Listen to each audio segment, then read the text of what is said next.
역전의 하나님이라는 제목으로 같이 말씀을 나누도록 하겠습니다. 우리 인생의 묘미 중에 하나가 역전입니다. 어릴 때 운동회 중에 이제 릴레이 선수들이 나와가지고 각 이제 대표가 있는 거죠. 릴레이 달리기를 하다가 우리 편이 지고 있다가 끝에 가서 막 역전을 하고 있으면 정말로 재미있게 그것을 보고 좋아했던 그런 기억들이 있습니다. 또 우리가 어떤 사람들 가운데 고난과 역경을 이기고 승리한 사람들에 대해서 우리가 환호합니다. 이수진 장군이 우리나라에서 가장 존경을 받는 이유 중에 하나도 그의 탁월한 전략과 전술뿐만 아니고 많은 모함과 그런 어려운 역경이 있었지만 그것을 다 이겨내고 승리했기 때문에 또한 우리가 좋아하는 줄로 믿습니다.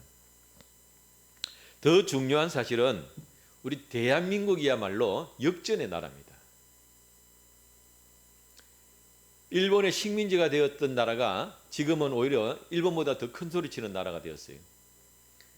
해방되고 난 다음에 북한보다 훨씬 못 살았고 모든 지하자원이나 전기나 그런 공업시설들은 다 북쪽에 있었습니다. 그래서 처음에는 남한이 더 가난했어요. 또 6.25 전쟁이 났을 때 많은 나라들이 우리를 도와주러 왔지요. 근데 지금은 이제 우리가 도와주고 있습니다. 그래서 대한민국이야말로 이런 역전의 나라입니다. 얼마나 이것들이 우리가 귀한가를 역전이라는 것을 우리가 돌아봅니다.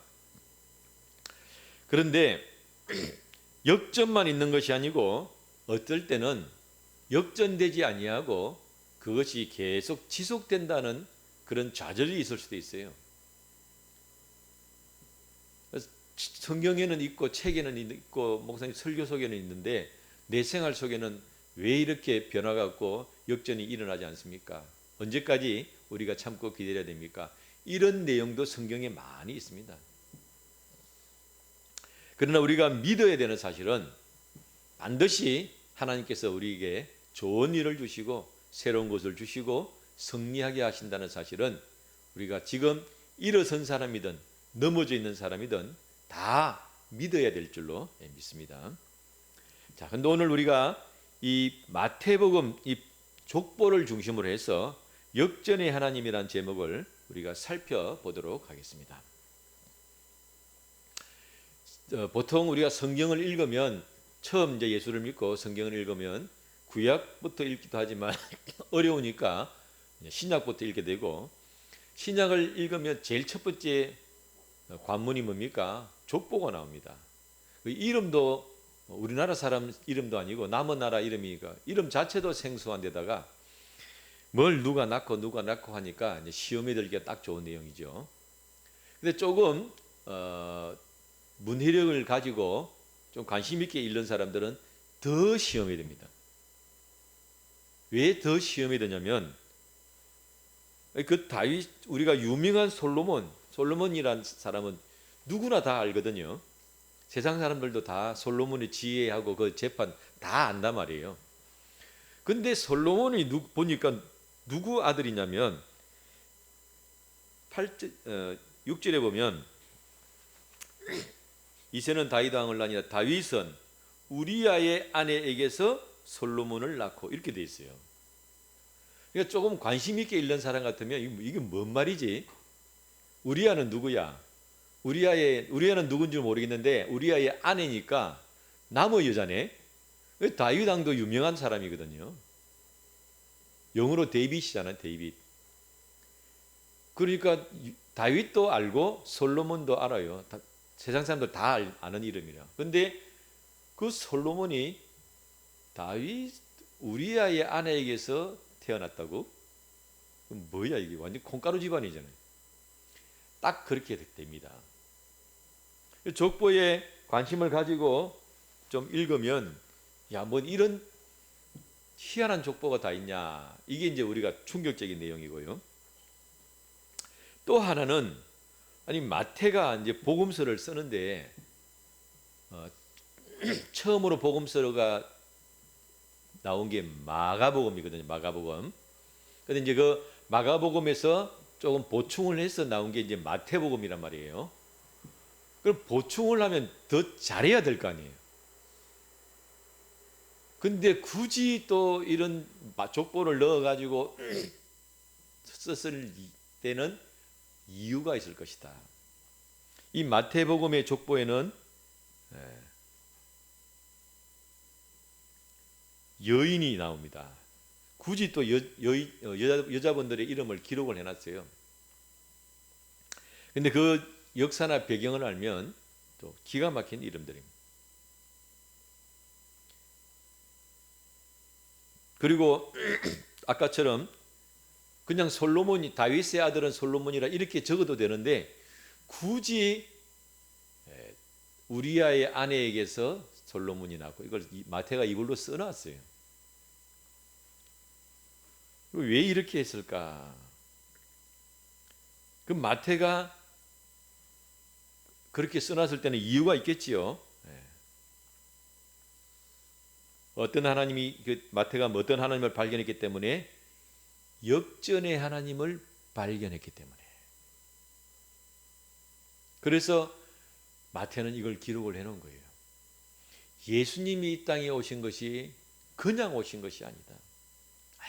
얼마나 많은 어려움과 역경과 위기와 방해와 그런 것들이 있는데 다 그것을 뚫고 이겨내고 왔다는 거예요.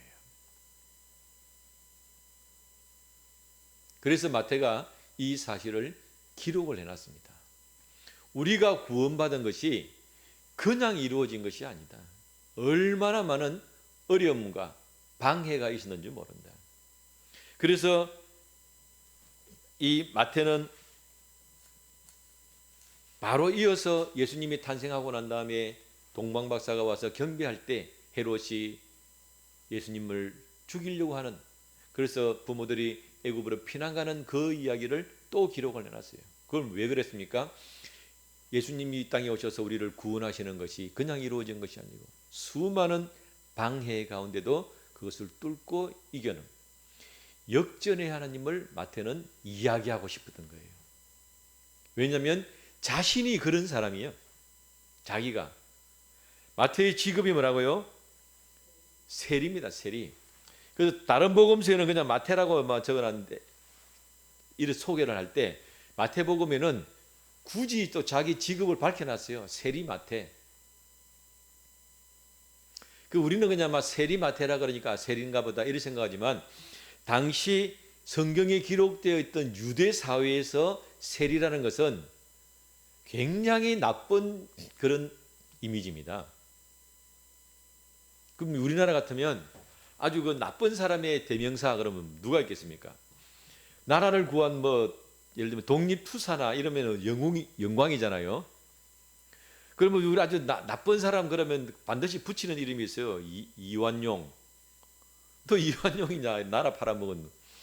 거의 그 정도급에 붙인 게 세리입니다.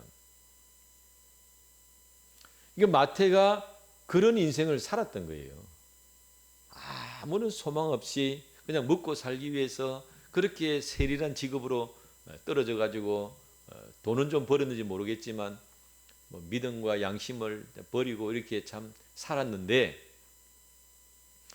그런 자기를 예수님이 불러주셔서 제자가 되게 하시고 사도가 되게 하시고 주의 복음을 섬기게 하시고 주님의 이 복음 말씀을 기록하게 하시고, 이게 얼마나 놀라운 일이냐. 마귀는 우리를 넘어뜨리려고 하고, 마귀는 우리 인생에 정말 죄를 뿌리고 더러운 물을 뿌렸어. 우리를 더럽히고 넘어뜨리려고 하는데, 주님께서는 그것을 다 붙들고 세워서 이기게 하시는 역전의 하나님이구나. 이 마태가 이걸 온몸으로 자기가 느낀 거예요. 그래 놓고 예수님의 족보를 보니까, 자기가 족보를 기록하면서 보니까, 야, 내 인생만 그런 것이 아니고 예수님께서 이 땅에 오실 때도 하나님의 구원의 계획을 방해하려고 얼마나 많은 마귀의 역사와 인간의 실수와 나약함이 있었는가. 그런데 하나님께서는 그것을 다 극복을 하시고 드디어 이 땅에 예수님을 보내셨구나. 그런 내용이 이 족보 속에 들어있는 거예요. 족보의 내용을 좀 더 살펴보면 예수님의 족보에 있어서 제일 첫 번째로 중요한 요소가 있습니다. 그것이 뭐냐면은 정통성입니다. 정통성. 우리가 정통성이라는 그런 말은 옛날 이제 왕 같은 게 우리 조선시대의 왕이면 그 왕에 있어서 항상 따라다니는 것이 정통성이었어요. 그 정통성이 뭐냐면 우리 아버지가 왕이 돼야 돼요.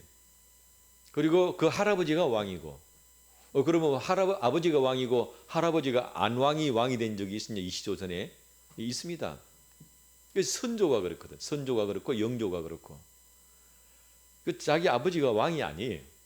그런데 이제 대가 끊어지니까 친척을 찾아가지고 왕을 세웠어요. 그러니까 정통성이 부족하니까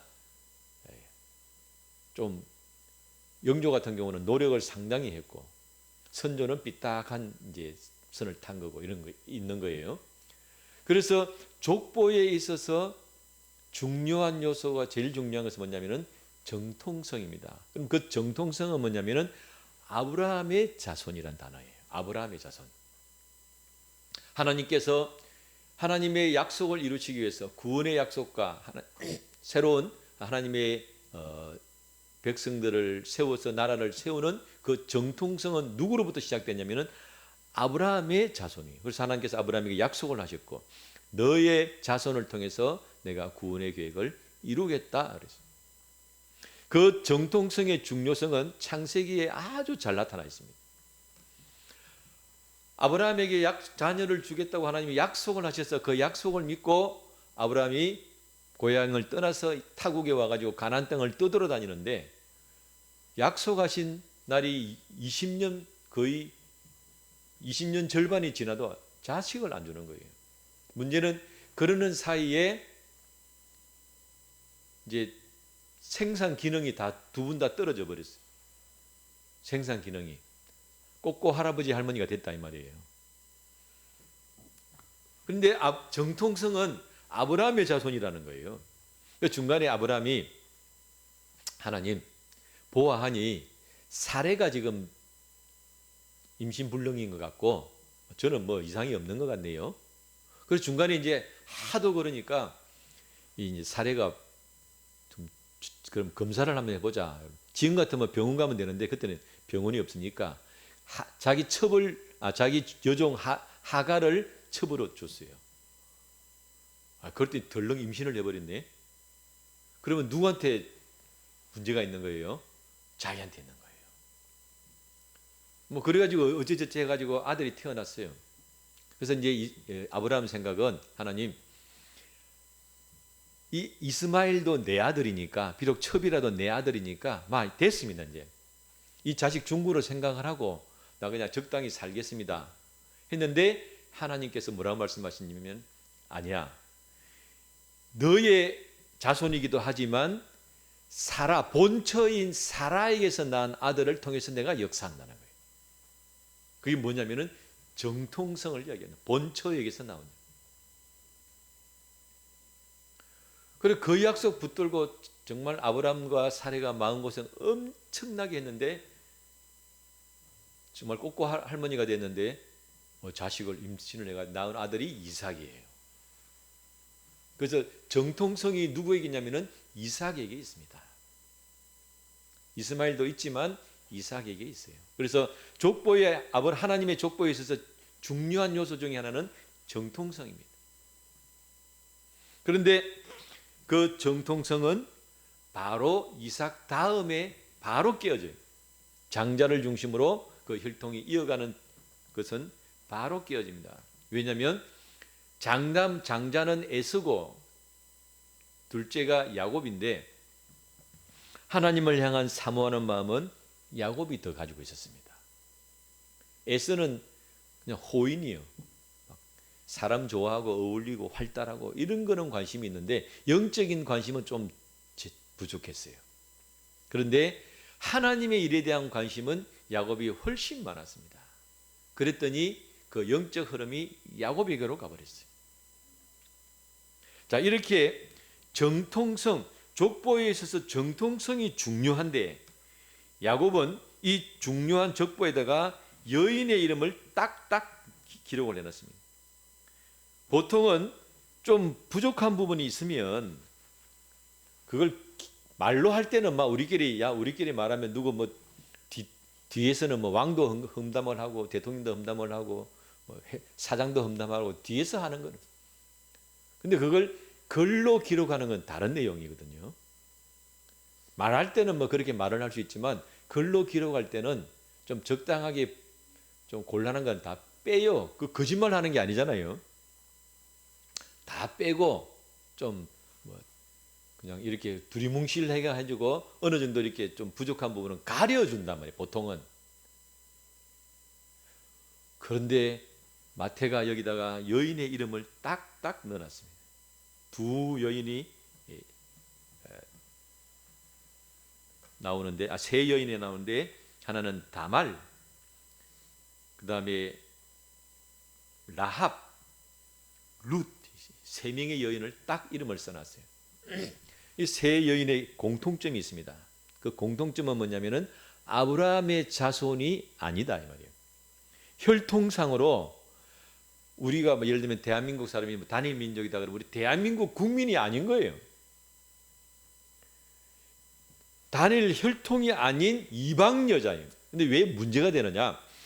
이 정통성을 귀하게 여기는 족보에 있어서는 우리는 하나님의 백성이다 하는 그 분리된 마음을 가지고 있기 때문에 이방 사람은 이렇게 멀리하는 마음을 가지고 있었어요. 그런데 다말도 며느리기는 하지만 이방 여자고, 라합도 여리고의 이방 여자고, 룻도 모압의 이방 여인입니다. 그러니까 이 이방 여인이 예수님의 족보에 들어와 있는 거예요. 그 마태가 이것을 왜 기록했을까요? 예수님이 이 땅에 오실 여러 가지 일들 가운데 뜻하지 않은 인간의 실수와 나약함과 아픔이 있었지만 하나님께서는 그것도 다 돌려서 좋은 일을 만들어 주셨다는 거예요. 유다가 다말에게서 베레스를 낳고 이렇게 돼 있잖아요. 다말이 누구예요? 며느리입니다. 그러니까 어떤 분이 그랬어요. 이분은 유교에 아주 좀 관심이 많은 분인데 이거 일단 시험 들어가지고 뭔 이런 콩가루 집안이 뭔 예수님이 뭐 이렇게 해가지고 뭐 이런 걸 어떻게 받아들이냐고 하고 이게 너무나 받아들이기 어려운 그런 내용이 있다는 거예요. 물론 이제 그 사정을 돌아보면 문화가 우리하고 다르기 때문에 잘한 건 절대로 아닙니다. 잘한 건 절대로 아닌데 살다 보면 뭐 그런 일이 생길 수도 있는 내용이에요. 뭐 그러면 시아버지가 뭐 음욕을 품고 며느리를 겁탈한 그런 내용은 아니에요. 모르고 일어난 일이긴 한데 그러나 좋은 일은 아니에요. 어쨌든 그런 일로 인해서 혈통에 문제가 생겼어요. 라합도 이방 여인입니다. 어떤 여인이냐? 주님께서 다 진멸하라고 한 그 집안, 그 나라입니다. 그런데 그 진멸하라고 하는 나라 가운데서도 그들이 하나님을 알고 하나님께로 돌아온 사람들은 용서받게 되고, 그리고 이 라합이란 여인은 원래 이스라엘이 정탐꾼으로 보냈던 살몬이라는 사람하고 서로 이렇게 안면이 있어요. 우리가 첫눈에 반한다는 게 있잖아요. 인연이 되면 첫눈에 반한다는 게 있잖아요. 아마 그런 것 같아요. 그래서 서로 업무 때문에 만나긴 했는데 그 업무를 떠나가지고 인간 대 인간으로 첫눈에 아마 서로 마음이 반했던 그런 것 같아요.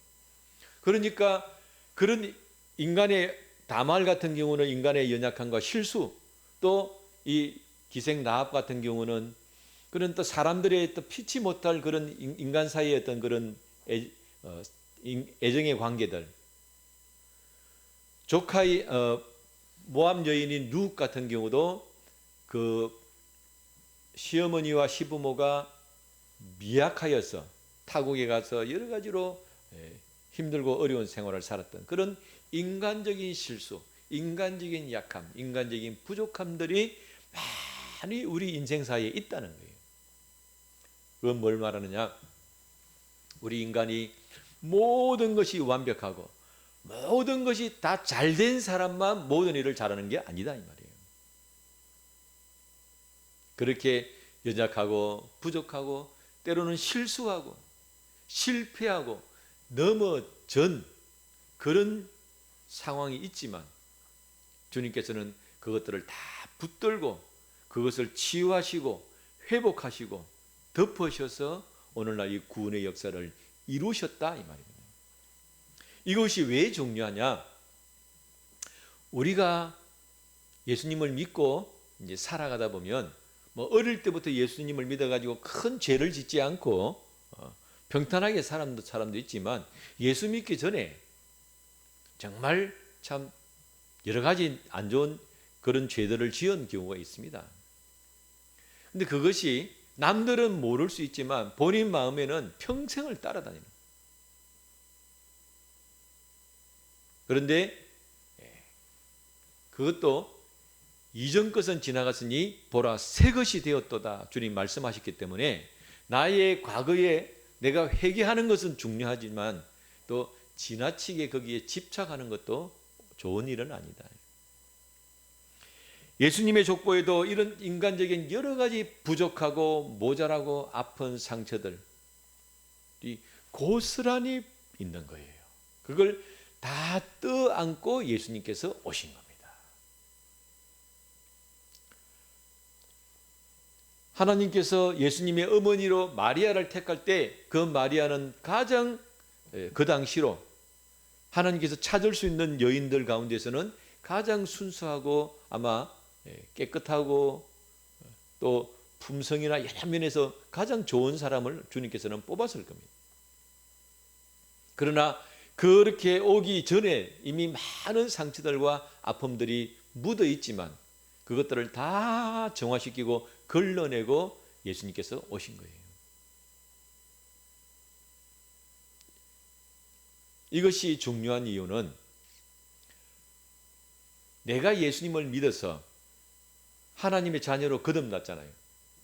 하나님의 자녀로 거듭나서 성령께서 나에게 임하셔서 내가 하나님의 자녀로 거듭나서 새 사람이 되고 거듭났을 때 그런 아픈 과거들을 다 이겨내고 된다는 거예요. 그래서 우리가 이 부분에 있어서 용기를 가지고 믿음을 가져야 됩니다. 하나님의 구원 계획은 언제부터 되어 있느냐? 언제부터? 하나님의 구원 계획은 창세 전에 있습니다. 창세 전에. 자, 이런 경우가 있어요. 내가 이제 예를 들면 공사를 하는 거예요. 공사를 하는데 뭐 벽을 뚫는다든지 요새는 또 벽을 잘라요. 콘크리트 벽도 톱날로 잘라버리는 게 있단 말이에요. 자, 그럼 자른다고. 근데 이제 막상 벽을 잘랐는데 벽 속에 뭐가 들어있냐면 수도관이 들어있는 거예요. 그래가지고 벽을 탁 잘랐는데 수도관이 물이 확 솟아오르는 거예요. 그럼 뭐 우리 집이면은 그냥 뭐 이렇게 우리만 있으면 문제가 없는데 그 물을 빨리 안 잠그면 그 물이 넘치겠지요. 그 넘쳐가지고 밑에 집으로 떨어져요. 그러면 예를 들면 뭐 한 10만 원이면 끝날 공사가 밑에 집까지 내려가면 100만 원이 되는 거예요. 그런 경우 많습니다. 저도 그런 거 여러 번 봤어요. 이게 공사하다가 뭘 관을 잘못 건드린 거예요. 계단에서. 이제 막 신축 공사인데 밑에서는 이제 그 계단하는 사람이 타일 붙이고 막 올라오고 있었다. 타일이 아직 덜 말란 거예요. 타일 붙이고 올라오고 있는데 이제 임시로 수도관을 연결해가지고 밖에다가 이제 그 계단 중간에 수도관이 노출되어 있는데 뭘 가다 건드릴 뻔 거예요. 수도관을 건드리니까 그게 펑 터져가지고 수돗물이 잘잘잘잘 나오는 거예요. 야, 밑에는 타일하던 사람이 타일 공사던 사람이 뭐 물 떨어지니까 이게 뭐냐 그러고 난리가 났어요 그때.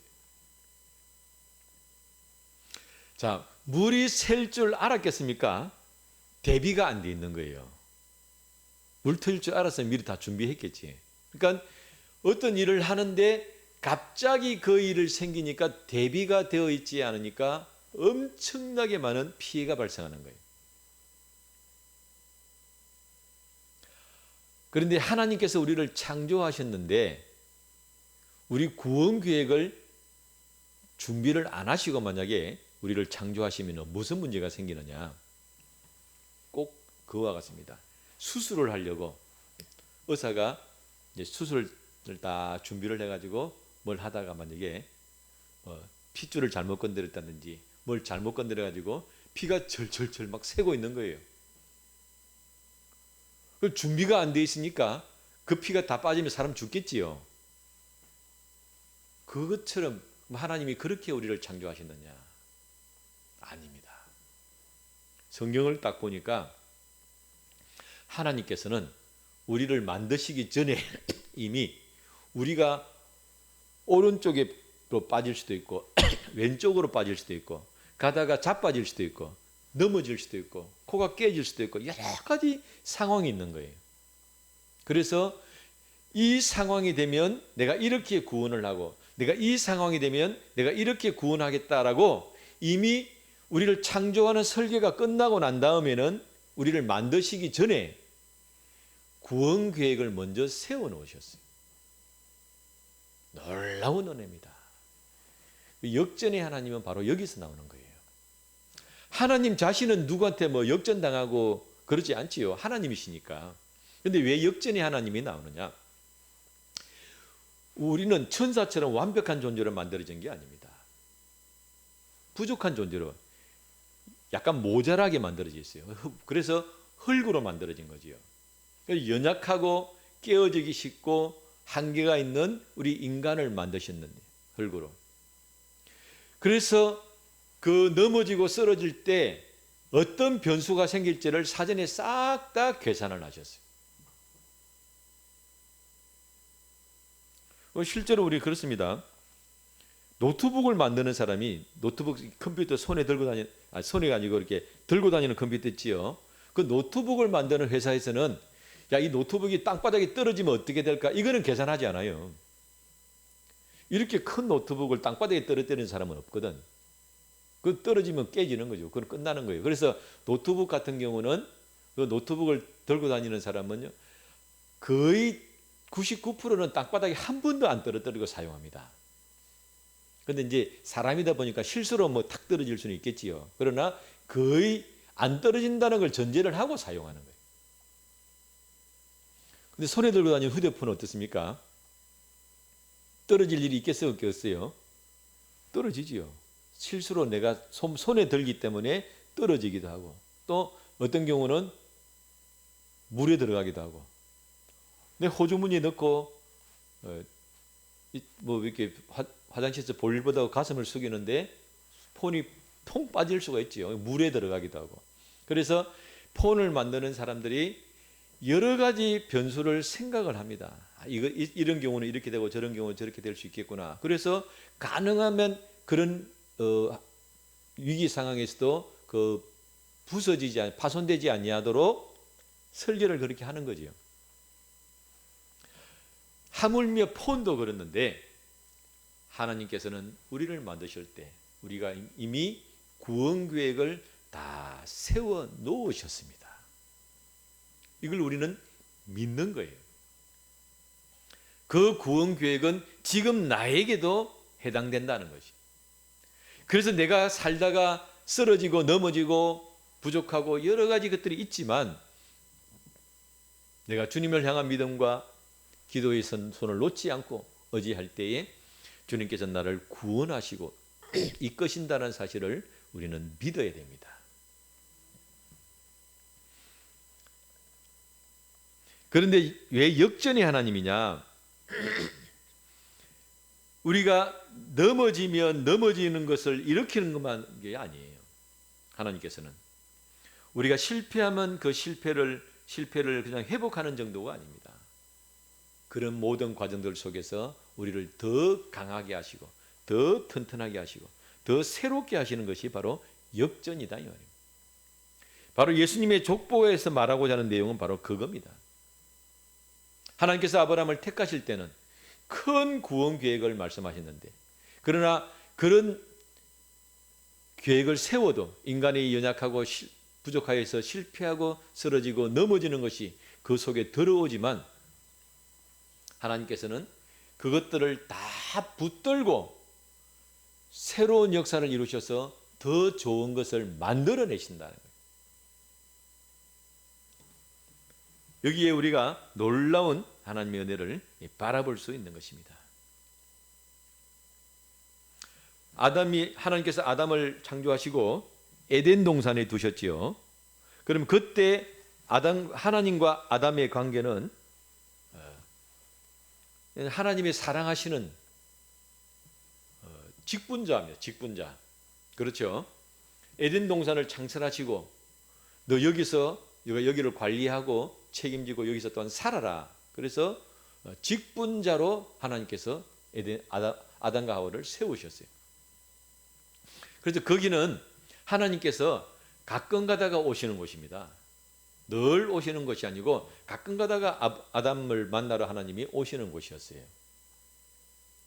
그런데 마귀가 그 에덴 동산을 무너뜨려 버렸습니다.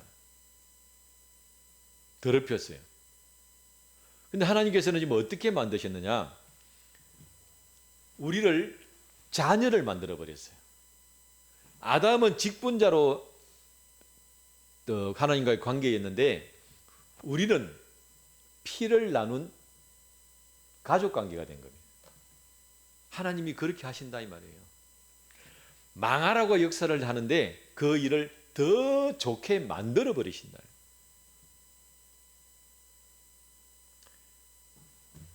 지금 우리 부산에서 이제 부산뿐만 아니라 전국에서 이렇게 탄핵 반대 집회가 있는데, 물론 일반 집회도 있지만 우리 지금 기독교 집회가 있잖아요. 지금 현재로는 그렇게 전국적으로 하는 것은 교회밖에 없습니다. 근데 뭐가 감사하냐면, 이번에 대구도 그랬어요. 대구 그 광장인지 역전 앞인지가 모르겠는데, 그것이 만들어진 이래로 제일로 사람이 많이 모였다는 거예요. 그럼 거기서 사람들이 모여가 뭐 했겠습니까? 윤석열 탄핵 반대를 외치기 전에 찬양을 드렸어요. 그 땅에서 진짜 현장에 가보면요, 너무너무 감동스러워요. 우리가 처음에 부산에도 서면에서 먼저 했단 말이에요. 서면. 그래서 내가 서면 그 땅이 있나, 모일 데가 있나 부산역에서 했던데, 서면 롯데백화점하고 그 건너편하고 차선을 막아가지고 앰프를 쫙 설치를 해가지고요, 사람들이 쭉쭉 서고 중간중간에 스크린을 비춰줘요. 그리고 거기서 우리가 부른 찬양이 뭐냐면, 마귀들과 싸울지라. 누구하고 싸운다고요? 마귀하고 싸운다. 그걸 앰프로 빵빵빵 틀어가지고 부산 땅에서 그 찬송 소리가 울려나가는 거예요. 누구하고 싸운다고요? 마귀하고 싸워서 우리가 이긴다는 거예요. 마귀는 대한민국을 무너뜨리려고 망하라고 윤석열 대통령을 감옥에 넣어놨는데, 그 덕분에 우리 지금 전국 방방곡곡에서 찬송 소리가 울려 퍼지고 있어요. 제가 감사하다. 윤석열 대통령 감옥에 안 갔으면 이런 일이 일어났겠나. 마귀는 망하라고 했는데 우리는, 하나님은 그걸 통해서 역사를 해서 거꾸로 일이 일어나고 있는 겁니다. 부산역에서도 물론 이번 주도 그런 찬송이 있었지만, 이번 주는 좀 사람이 적으니까 앰프가 적었고, 지난주에는 엄청난 앰프를 갖다 놨고요. 거기서 막 그냥 찬송 소리가 막 나오는 거예요. 그 경찰들 지키고 있는 경찰도 다 들어야 돼. 지나가는 사람들도 어쨌든 다 들어야 돼. 이 땅에서 하나님을 향한 찬송의 소리가 올라가고 있는 것은 기적입니다. 기적. 여기서 우리가 무너지면 어떻게 되냐면은 중국처럼 되는 거예요. 중국 사람들이 이사도 갈 수 있고 해외여행도 갈 수 있고 뭐 자기 직장도 다닐 수 있고 다 할 수 있는데 두 개만 안 하면 돼. 하나는 뭐냐면 정치에 관여하지 않고, 또 하나는 종교를 관여하죠. 두 개만 안 하면 중국 사람들은 사는데 아무 지장이 없어요. 우리 대한민국도 지금 그렇게 될 판이라, 그렇게 되기 전에 또 그렇게 되지 말라고 우리 부산 땅에서 찬송 소리가 울려 퍼지고 함께 모여서 통성으로 주야 기도하고, 얼마나 돼서, 자, 역전이 하나님이 여기서부터 시작되시는구나. 마귀는 망하라고 그 일을 이루었지만 참 하나님은 기기묘묘한 방법으로 그 일들을 이루어 나가시는구나. 우리가 정말 안 그러면 어디서 같이 모여가지고 이렇게 찬송을 크게 부르고 기도를 크게 하겠습니까?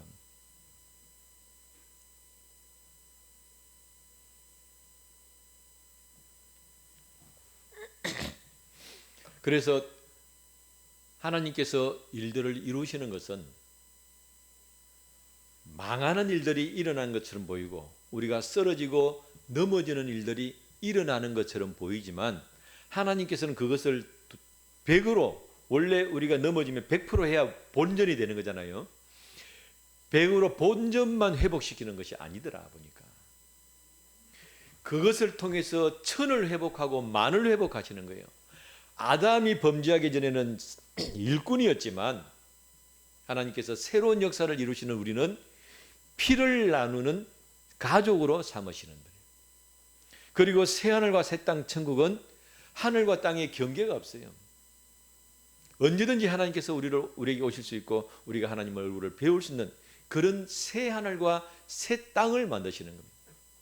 에덴 동산은 조그만 한 지역이었지만 새 하늘과 새 땅은 온 세상이 되는 거예요.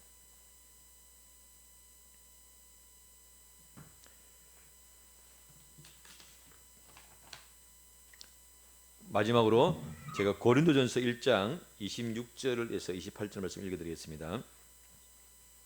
형제들아, 너희를 부르심을 보라. 육체를 따라 지혜로운 자가 많지 아니하며 능한 자가 많지 아니하며 문벌 좋은 자가 많지 아니하도다. 그러나 하나님께서 세상에 미련한 것들을 택하사 지혜 있는 자들을 부끄럽게 하시려고 세상에 약한 것들을 택하사 강한 것들을 부끄럽게 하려 하시며, 또한 하나님께서 세상에 낮은 것들과 멸시받는 것들과 없는 것들을 택하사 있는 것들을 폐하려 하신다. 우리가 부족하고 연약하고 때로는 실패하고 쓰러지고 넘어지지만 하나님은 다 이미 구원의 계획을 세워놓으셨기 때문에 우리가 믿음에서 떠나지 아니하고 주님 바라보고 인내하고 견디면 하나님께서는 반드시 그 구원의 역사를 이루시고 역전에 하나님께서 우리에게 새로운 것을 주십니다. 그래서 오늘 우리가 다시 한 번 더 실수와 실패를 바라보는 것이 아니고 우리를 세우시고 이끄실 하나님을 바라보고 믿음으로 승리하는 귀한 삶들이 되시기를 주님 이름으로 축원합니다. 기도하겠습니다. 거룩하신 아버지 하나님, 귀한 은혜에 감사를 드립니다. 우리가 우리의 삶 속에서 때로는 실수하고 실패하고 넘어지고 그리하여 다시는 회복되지 않을 것 같은 그런 아픔과 어려움이 우리의 삶 속에 있을 때가 있습니다. 그래야 그것 때문에 낭망하고 그것 때문에 좌절하고 그것 때문에 쓰러질 때가 있습니다. 그러나 다시 한 번 더 우리가 역전의 하나님을 바라보며 구원의 하나님을 바라보기를 기도합니다. 우리의 모든 변수에 대하여 이미 하나님은 다 보관을 가지고 계시고 그것을 회복하실 것을 다 준비하셨다는 것을 우리가 돌아보았습니다. 주님, 우리가 믿음의 끈을 놓치지 않냐고 주님을 바라보며 나아갈 때에 우리의 삶에 놀라운 생명의 역사와 은혜의 역사들이 나타날 수 있도록 인도하여 주시며 우리도 또한 믿음으로 이것을 바라보며